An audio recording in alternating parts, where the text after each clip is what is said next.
alunecare masivă de teren pe lacul Atabad, o alunecare de teren colosală a devastat versanții din Hunza, zguduind locuitorii. Imaginile arată un peisaj transformat în câteva secunde, existând temeri de noi alunecări de teren.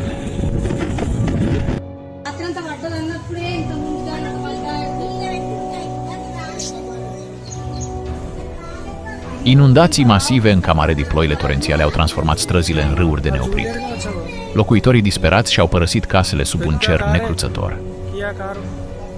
Sir ఇక్కడ GR colony sir Kamareddy మొత్తం ground floor మొత్తం మునిగిపోయింది సార్ ఇక్కడ ఇద్దరు ఇందులో ఇక్కడ పక్క ఉన్న ఒక ఫ్లోర్ లో మొత్తం ఇక్కడ చూడండి సార్ ఫస్ట్ ఫ్లోర్ కే వస్తున్నాయి సార్ ఇట్లా water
Hợp đâu xe của hợp có tao không?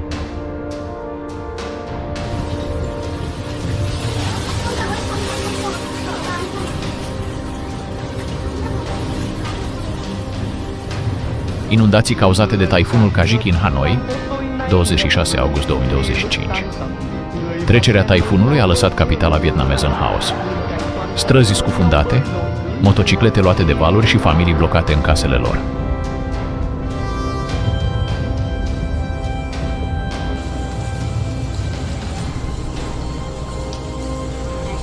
Leo lên đây anh.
Inundații în districtul Kulu Munții au fost loviți de averse abundente. Râurile umflate și satele izolate alimentează tensiunile din regiune.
Kaliningrad sub ape.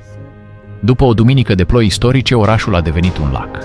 Străzi, parcări și chiar magazine au fost inundate.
Nor lenticular ciudat deasupra Taipeiului.